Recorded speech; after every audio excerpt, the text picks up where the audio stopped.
शिर्डीच्या साईबाबा मंदिर आणि साई भक्तांच्या सुरक्षेचा आढावा घेण्यासाठी उच्च न्यायालयाने विशेष समिती नेमली आहे। माजी मुख्य सचिवांच्या अध्यक्षतेखाली ही समिती नेमण्यात आली आहे। या समितीने मंदिराची पाहणी करून त्याचा अहवाल सादर करावा असे आदेश न्यायालयाने दिले आहेत। 30 नोव्हेंबर 2024 पर्यंत समिती अहवाल सादर करणार आहे। मंदिराला केंद्रीय सुरक्षा बलाची सुरक्षा द्यावी की नाही याचे विस्तृत विश्लेषण करणारा हा अहवाल असणार आहे। साईबाबा मंदिर आणि साई भक्तांच्या सुरक्षेचा मुद्दा अत्यंत संवेदनशील आहे। समितीचा अहवाल आल्यानंतर या मंदिराला केंद्रीय सुरक्षा बलाची सुरक्षा द्यावी की नाही याचा निर्णय घेतला जाईल असं न्यायालयाने आदेशामध्ये नमूद केलंय। उत्सवांमध्ये अधिक धोका, रामनवमीला मंदिरात तुफान गर्दी झाली होती। माजी ट्रस्टी आणि स्थानिकांनी मंदिराला वेढा घातला होता।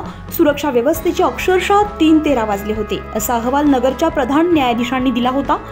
हा अहवालही न्यायालयाने आदेशात नमूद केला। शिर्डीमध्ये गुन्हेगारी वाढली आहे, साईबाबा मंदिराला आणि साई भक्तांना धोका होऊ शकतो हे मुद्दे ग्राह्य धरले तर येथील सुरक्षा केंद्रीय सुरक्षा बलाकडे सोपवण्याचे ठोस असे कारण तूर्त तरी नाही। मंदिराच्या सुरक्षेचा आढावा घेतल्यानंतर यावर निर्णय घेता येऊ शकतो असं निरीक्षण न्यायालयाने नोंदवले आहे।